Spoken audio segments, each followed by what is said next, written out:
Hello and welcome to this lecture. आज के इस लेक्चर में हम पढ़ने वाला है नेस्टेड इफ एल्स। ठीक है, प्रीवियस लेक्चर में हमने क्या क्या पढ़ा था? सिंपल इफ स्टेटमेंट पढ़ी थी, then after if else statement पढ़ा था और लैडर इफ एल्स पढ़ा था।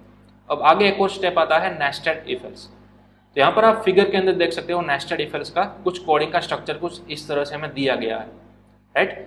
अब देखिए नेस्टेड यानी कि क्या, एक के अंदर दूसरा, दूसरे के अंदर तीसरा, तीसरे के अंदर चौथा, उसको बोलते हैं हम नेस्टेड। इसकी कोई लिमिटेशन नहीं है। यहां पर आप फिगर के अंदर देख सकते हो एक इफ कंडीशन ली हुई है, ठीक है, इफ कंडीशन 1। अगर ये कंडीशन ट्रू होती है तो ऑब्वियसली हम इफ वाले पार्ट के अंदर चले जाएंगे, और जैसे इफ वाले पार्ट के हम अंदर जाते हैं हमें ऑलरेडी एक नई इफ एल्स की पेयर मिल जाती है। देखिए, ठीक है, ध्यान रखिएगा, ये जो इफ का जो स्टार्टिंग ब्रैकेट्स है उसके अंदर हमें एक और इफ एल्स की पेयर मिल गई है, ठीक है, यानी कि सिंपल इफ कंडीशन के अंदर इफ एल्स, और ये जो इफ हमारा स्टार्ट हुआ था ब्रैकेट्स वो यहाँ पर हमने एंड कर दिया और उसके बाद हमने लगाया एल्स। ठीक है, ये जो मेन इफ था उसका एल्स ये है, और एल्स के अंदर भी आपको एक और मिल जाती है इफ एल्स स्टेटमेंट। तो इस तरह से इफ के अंदर इफ होती है, इफ के अंदर इफ एल्स भी लगा सकते हो, इफ के अंदर लैडर इफ एल्स भी लगा सकते हो। ये जो हमने प्रीवियस लेक्चर के अंदर पढ़ा था पूरा लैडर इफ एल्स, वो भी आप पूरा एक इफ के अंदर लगा सकते हो। ठीक है, तो नेस्टेड इफ एल्स का स्ट्रक्चर ये कुछ सिंपल सा है। अब ये कोई स्ट्रक्चर फिक्स नहीं है कि लाइफ टाइम यही स्ट्रक्चर रहेगा आपका नेस्टेड इफ एल्स का, ये फिक्स नहीं है। ठीक है, through out the time, through out the year अलग अलग टाइप के जो आपको प्रॉब्लम दिए जाते हैं, डेफिनेशन दिए जाते हैं सॉल्व करने के लिए, उसके अनुसार उसके मुताबिक आपको ये नेस्टेड इफ एल्स का स्ट्रक्चर अपने हिसाब से चेंज करना होगा। ठीक है, ये एक बहुत ही बड़ी बात है, ध्यान रखेगा इसको। लेकिन सिंपल पहले मैं आपको ये बता देता हूँ प्रोग्रामेटिकली अपने डेव C++ के अंदर, ठीक है, किस तरह से करना है और कब कब किन किन जगहों पर कौन सी प्रॉब्लम को सोल्व करने के लिए आपको नेस्टेड इफ एल्स का स्ट्रक्चर यूज करना पड़ेगा। ठीक है, वो आपको ध्यान रखना है। तो चलिए इसको रिप्रेजेंट करने के लिए मैं एक प्रॉब्लम आपको सोल्व करके दिखाता हूँ। फॉर एग्जाम्पल हमारे पास 3 नंबर है A, B और C। ठीक है, अब इन तीनों में से किसकी वैल्यू मैक्सिमम है वो मुझे फाइंड करना है। तो मैक्सिमम फाइंड करने से पहले सबसे पहले हमारे पास क्या होना चाहिए, तीनों की वैल्यू होनी चाहिए, राइट। तो सबसे पहले A, B और C तीनों की मैं कुछ डमी वैल्यूज दे रहा हूँ। फॉर एग्जांपल इस तरह से 5, 3 और 8।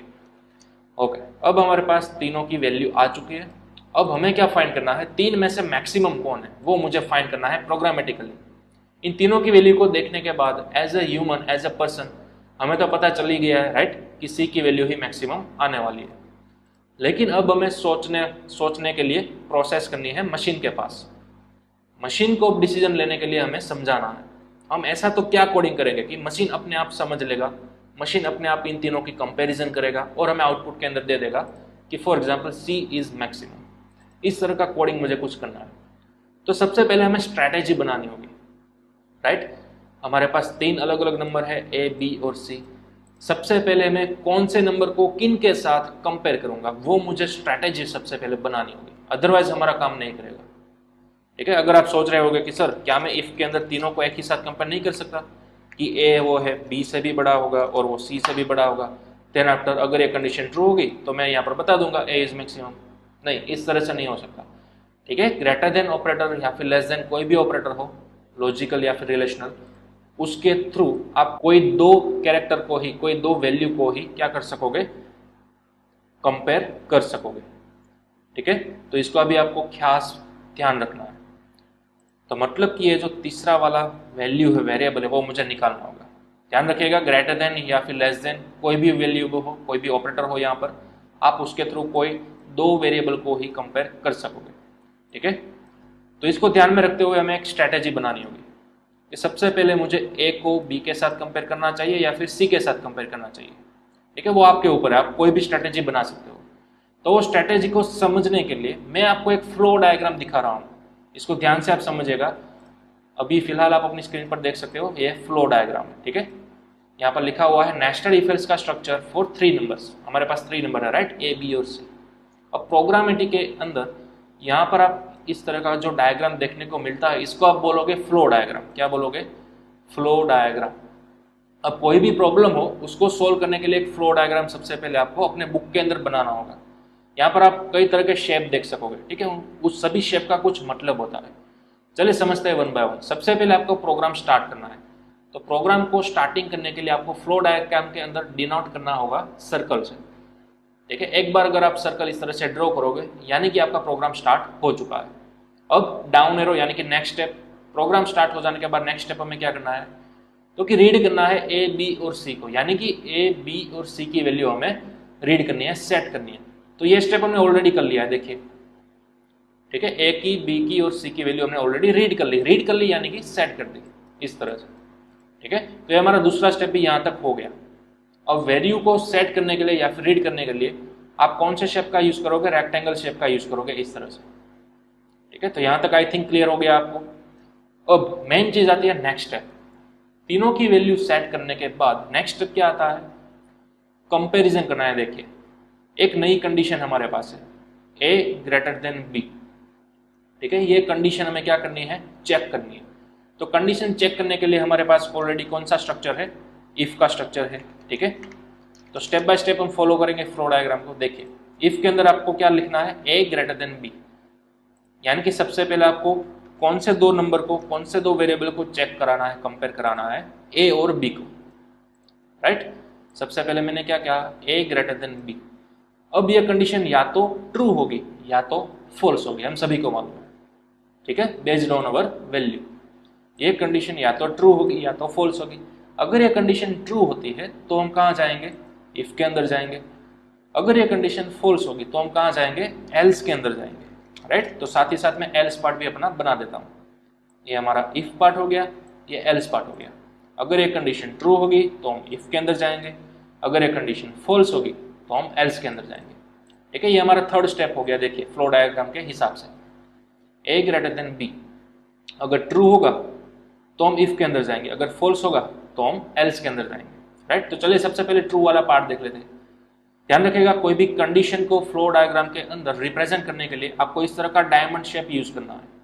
ठीक है, कंडीशन को रिप्रेजेंट करने के लिए। ओके, अब कंडीशन या तो ट्रू होगी या तो फॉल्स होगी।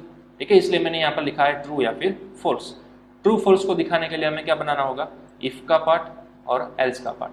ऑब्वियसली अगर ये कंडीशन ट्रू होगी तो इफ वाला पार्ट चलेगा, अदरवाइज एल्स वाला चलेगा। तो चलिए सबसे पहले ट्रू होगी जब कंडीशन, तब हमें क्या करना है वो हम देख लेते हैं अपने फ्लो डायग्राम के अंदर।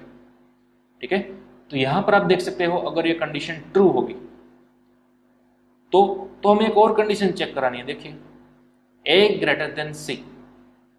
ठीक है, तो ये कंडीशन भी हमें लिखनी है। अभी ध्यान रखिएगा, हमारी ये जो मेन इफ वाली कंडीशन है, अगर ये ट्रू होगी तो अगेन हमें एक और कंडीशन चेक करानी है, ए को कंपेयर करना है सी के साथ। ओके, तो चले सबसे पहले हम वो भी कर लेते हैं।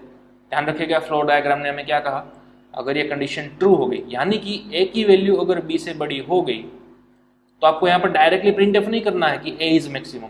आपको सबसे पहले ए को एक और नए वेरिएबल के साथ कंपेयर करना होगा ना, सी के साथ। राइट, जब ए ऑलरेडी बी से बड़ा हो जाता है तब इफ के अंदर आने के बाद आपको ए को बचे हुए वेरिएबल्स के साथ भी क्या करना होगा, कंपेयर कराना होगा। राइट, तो इसलिए हमें यहाँ पर एक और इफ कंडीशन लगानी होगी कि अब अगर एक सी से भी बड़ा है, ठीक है, तब जाकर मैं यहाँ पर फाइनली क्या कर सकूंगा, बोल सकूंगा कि ए इज मैक्सिमम।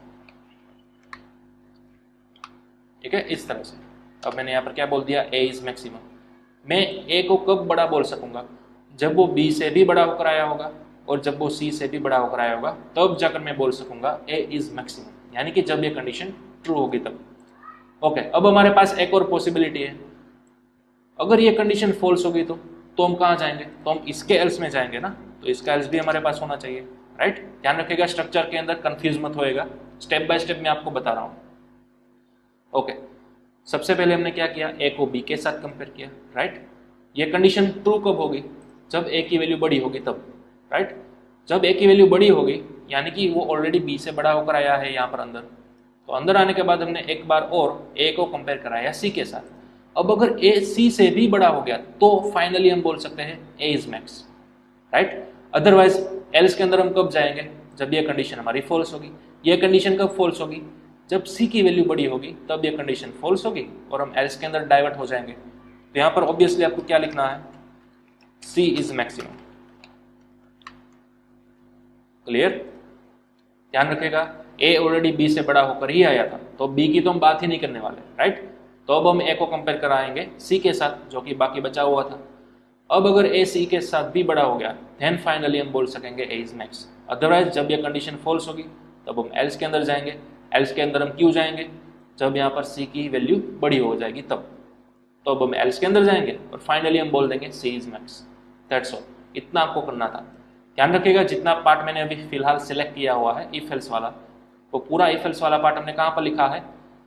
एक इफ कंडीशन के अंदर लिखा है, राइट? यानी कि एक कंडीशन है उसके अंदर एक और कंडीशन है, तो इसी पार्ट को हम बोलेंगे नेस्टेड इफ एल्स का स्ट्रक्चर। ठीक है, चलिए वापस आते हैं फ्लो चार्ट के अंदर। देखिए हमने ये पार्ट ऑलरेडी डन कर लिया। अगर ए सी से बड़ा होता है तो ट्रू पार्ट के अंदर हम क्या लिखेंगे? ए इज मैक्स। देखिए जब ए सी से बड़ा होता है तो ट्रू पार्ट के अंदर हमने क्या लिखा? ए इज मैक्स। डन। ओके, दूसरा क्या था? अगर ये कंडीशन फॉल्स होती है तो हम क्या लिखेंगे? सी इज मैक्स। तो वो भी हमने कर लिया। अगर ये कंडीशन फॉल्स होगी तो हम कहाँ जाएंगे? एल्स के अंदर जाएंगे और वहां पर हमने लिख लिया सी इज मैक्स। That's all. हमने एक पार्ट हमारा राइट हैंड साइड वाला पूरा कंप्लीट कर लिया। ठीक है, जब ये कंडीशन ट्रू होगी तब हमने ये पूरा का पूरा डन कर लिया। अब बारी आती है जब ये कंडीशन फॉल्स होगी तब क्या होगा? तो देखिए ए ग्रेटर देन बी जब फॉल्स होगा तब वो कहाँ जाएगा? एल्स पार्ट के अंदर जाएगा ना, प्रोग्रामेटिकली, राइट? जब ये हमारी मेन कंडीशन ही फॉल्स होगी तो वो कहाँ जाएगा? ये जो इफ था ना उसके एल्स पार्ट में यहाँ पर जाएगा अंदर, राइट? तो ओके, अब हम यहाँ पर आ गए। यहाँ पर आने के बाद हमें क्या करना है? एक और कंडीशन चेक करनी है। देखिए बी को कंपेयर कराना है सी के साथ, राइट? तो हम एक और कंडीशन यहाँ पर अप्लाई करेंगे, इफ बी ग्रेटर देन सी। ठीक है, ओके, ये हमारी इफ कंडीशन होगी। अगर बी सी से बड़ा हो जाता है तो फिर हम फाइनली क्या बोलेंगे? प्रिंटफ के अंदर बी इज मैक्स। ठीक है, अगर ये कंडीशन फॉल्स होगी तो ये कंडीशन फॉल्स होने के बाद हम कहां पर रिडायरेक्ट हो जाएंगे? एल्स पार्ट के अंदर, राइट? ये कंडीशन जब फॉल्स होगी तब। तो ये कंडीशन फॉल्स कब होगी? ऑब्वियसली जब सी की वैल्यू बड़ी होगी तभी होगी, राइट? तो हम यहाँ पर एल्स पार्ट के अंदर क्या लिखेंगे? प्रिंटफ के अंदर सी इज मैक्सिमम। ठीक है, ये हमारा कंप्लीट पार्ट हो गया इफ एल्स वाला। देखिए फ्लो चार्ट के अंदर जब B greater than C condition true होगी तब हमने क्या प्रिंट करना था? B is maximum. तो हमने वही किया है। देखिए जब ये कंडीशन ट्रू होगी तो इफ पार्ट के अंदर हमने क्या किया? बी इज मैक्सिमम प्रिंट कर दिया। ओके, जब ये कंडीशन फॉल्स होगी तब क्या होगा? देखिए फ्लो चार्ट के अंदर जब ये कंडीशन फॉल्स होगी तब आपको प्रिंट कराना है सी इज मैक्सिमम, राइट? इसलिए जब ये कंडीशन फॉल्स होगी तब हमने एल्स पार्ट के अंदर क्या प्रिंट कराया? सी इज मैक्सिमम प्रिंट करा दिया। ठीक है, अब देखिए फिर से आते हैं फ्लो चार्ट के अंदर। हमने ऑल पार्ट को क्या कर लिया? इंप्लीमेंट कर लिया, सभी पार्ट को हमने बना लिया, राइट? तो अब लास्ट के अंदर हमें क्या करना है? And part. एंड यानी कि अब हमारा प्रोग्राम जो है वो एंड हो गया है। एंड को रिप्रेजेंट करने के लिए सिंबल आता है सर्कल के अंदर एक और सर्कल। ठीक है, इस तरह से दो सर्कल बनाओगे आप, इसको फ्लो चार्ट के अंदर बोला जाता है एंड पार्ट। तो अब जाकर हमारा पूरा फ्लो चार्ट कंप्लीट हो गया है। फ्लो चार्ट को फॉलो करते करते हमने अपना प्रोग्राम भी पूरा कंप्लीट कर लिया है इस तरह से। ठीक है, अब आप फ्लो चार्ट का स्क्रीनशॉट निकाल सकते हो, नोट डाउन कर सकते हो। ठीक है, इस फ्लो चार्ट को फॉलो करके हमने पूरा का पूरा प्रोग्राम बनाया हुआ है और ये आप देख सकते हो अपना प्रोग्रामेटिकली प्रोग्राम। ठीक है, इसको मैं जूम आउट कर रहा हूँ, अब आप अपना पूरा स्क्रीनशॉट निकाल सकते हो। ठीक है, ये हमारा पूरा का पूरा प्रोग्राम आपके स्क्रीन के ऊपर अवेलेबल हो चुका है। ओके, हमने प्रोग्राम सेव कर लिया है। अब हम बारी आती है फाइल को रन करने की। तो यहाँ पर हम फाइल को रखेंगे रन। ठीक है, कंपाइल हो गया है और ये हमारा आउटपुट भी आ चुका है। देखिए आउटपुट के अंदर क्या आया? सी इज मैक्सिमम आया। ठीक है, जो कि एकदम वैलिड है, सक्सेस ही है। क्यों? क्योंकि हमारी सी की वैल्यू क्या थी? 8 ही तो थी। ठीक है, जो कि ए और बी के मुकाबले मैक्सिमम थी। ओके, अब चलिए ए की वैल्यू को मैं मैक्सिमम करा रहा हूँ। फॉर एग्जाम्पल ए की वैल्यू मैंने लिख दी 50। तो अब मुझे सिर्फ वैल्यू चेंज करनी है, मुझे अपना पूरा प्रोग्राम चेंज नहीं करना होगा।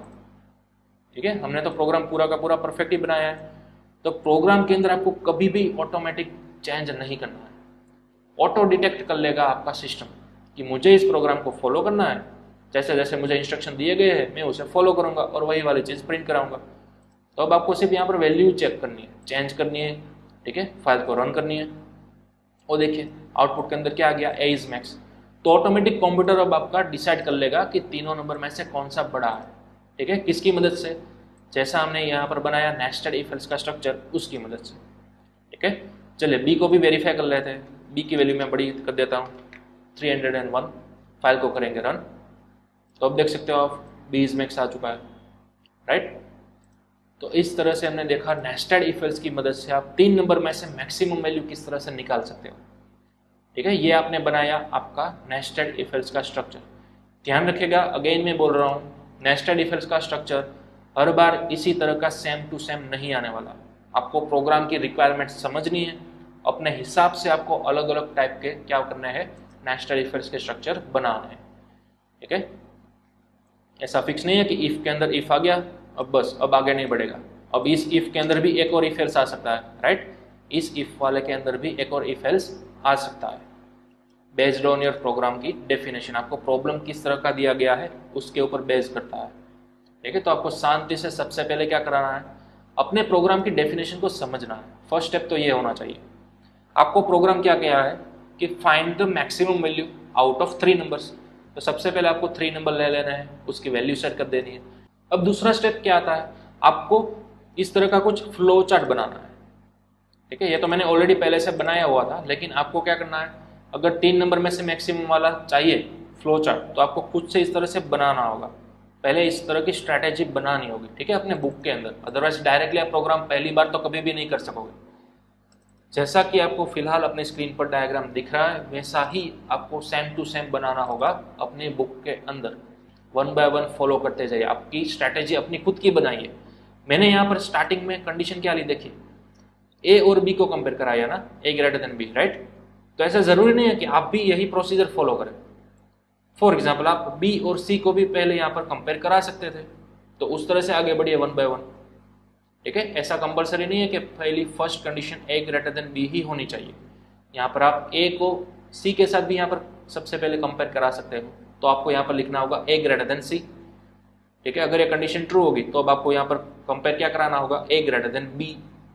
ठीक है, क्योंकि ऑलरेडी यहाँ पर ए जो है वो सी के साथ कंपेयर होकर ही आया होगा ट्रू पार्ट के अंदर, राइट। तो इस तरह से आपको सोचना है, थिंक करना है वाइजली, फ्लो चार्ट बनाना है स्टेप बाय स्टेप। एक बार अगर फ्लो चार्ट इस तरह से बन जाता है तो इस फ्लो चार्ट को देखने के बाद आपको फिर यहाँ से कोडिंग करना है स्टार्ट।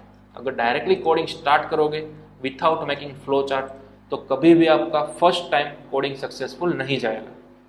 ठीक है, तो मेक श्योर सबसे पहले स्टेप बाय स्टेप आप क्या बना लो, फ्लो डायग्राम बना लो।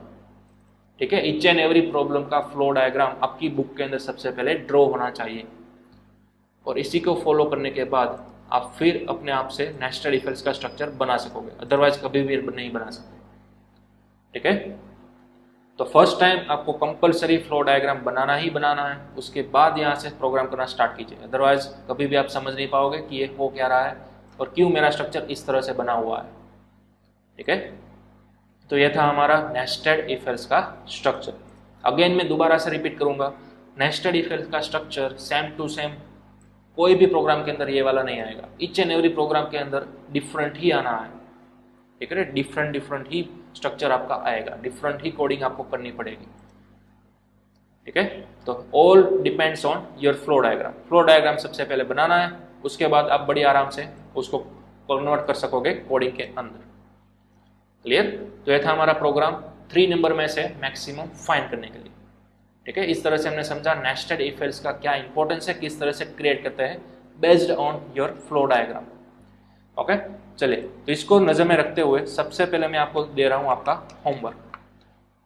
ठीक है, आप साथ ही साथ होमवर्क को भी नोट डाउन करते जाना।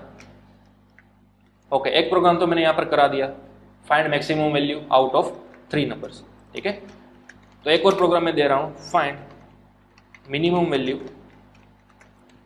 From 3 numbers. ये सेम प्रोग्राम मैंने फिलहाल आज के लेक्चर में कराया है। डिफरेंस क्या है, यहाँ पर मैंने मैक्सिमम कराया है, आपको होमवर्क में क्या करके आना है, मिनिमम वैल्यू फाइंड करके आना है। ठीक है, तो ईच एंड एवरी प्रोग्राम के लिए आपको क्या कराना है, सबसे पहले फ्लो डायग्राम ड्रॉ करना है। ड्रॉ करने के बाद उसको फॉलो करते करते आपका इस तरह का कुछ स्ट्रक्चर बनते जाएगा। ठीक है, ओके, ये आपका फर्स्ट प्रोग्राम था। Second, find maximum value from 4 numbers. अब आपके पास 4 नंबर्स, ध्यान रखेगा ठीक है, अब आपके पास 4 नंबर है। अब तक हमारे पास 3 ही नंबर थे, 3 नंबर थे तो हमारा फ्लो डायग्राम कुछ इस तरह से बनता था, राइट, ए बी और सी के लिए। लेकिन अब आपके पास 4 नंबर है, ए बी सी और फॉर एग्जाम्पल डी, 4 अलग नंबर हो गए। तो अब आपको ये पूरा का पूरा फ्लो डायग्राम क्या करना होगा, अपने हिसाब से नया बनाना होगा, चेंज करना होगा। तो ये आपके लिए एक बड़ा ही चैलेंज होगा। 4 नंबर में से मैक्सिमम किस तरह से फाइंड करेंगे? क्या इस तरह से हो जाएगा सेम इसी स्ट्रक्चर को फॉलो करते करते? क्या आप फाइंड कर लोगे? नहीं, कभी भी नहीं होगा। ठीक है, तो सबसे पहला स्टेप, फ्लो डायग्राम बनाए, शांति से थिंक करते करते बनाइए। ठीक है, परफेक्ट फ्लो डायग्राम बन जाता है, उसको आप फिर कन्वर्ट कीजिए अपने कोडिंग के अंदर, राइट। तो यहाँ पर आपको 4 नंबर में से निकालना है मैक्सिमम वैल्यू, ध्यान रखेगा। सेम उसी तरह से find minimum value from 4 numbers. ठीक है, सेम टू सेम रिपीट हो रहा है प्रोग्राम। फर्क कितना है, पहले आपको मैक्सिमम निकालना था, अब आपको मिनिमम वैल्यू निकालना है। Okay, then after last program find maximum value from 5 numbers. यहाँ पर एक और नंबर बढ़ गया, ए बी सी डी और ई। तो आपके लिए एक और स्टेप टफ हो गया आपका प्रोग्राम। ठीक है, एक और स्टेप आगे आपको बनाना होगा, आपका फ्लो डायग्राम थोड़ा एडवांस बनेगा। घबराने की बिल्कुल जरूरत नहीं है, ध्यान से शांति से स्टेप बाय स्टेप आपको फ्लो डायग्राम बनाना है। कि भैया सबसे पहले मैंने ए को बी के साथ कंपेयर किया, ओके, ग्रेटर देन लिखा है, मतलब कि ए बड़ा होगा।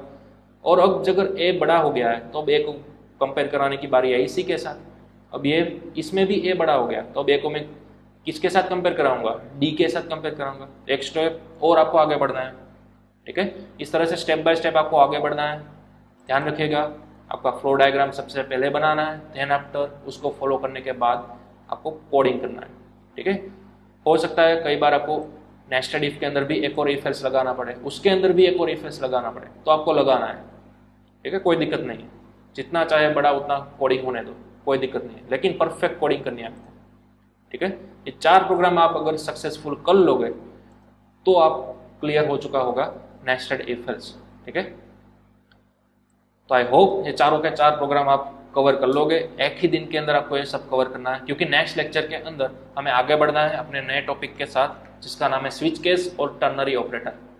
ठीक है, तो परफेक्ट एकदम ठंडे दिमाग से आपको सबसे पहले क्या बनाना है, 1 बाय 1 फ्लो डायग्राम बनाना है। फ्लो डायग्राम को बनाने के बाद उसको फॉलो करते करते आपको कराना है आपका कोडिंग। क्लियर? तो चलिए, ये था हमारा आज का session, only specific for nested if else structure. ठीक है, नेक्स्ट लेक्चर के अंदर हम मिलेंगे नए टॉपिक के साथ। तब तक ये चारों के 4 प्रोग्राम आपको एकदम क्लियर कर लेने हैं। ओके।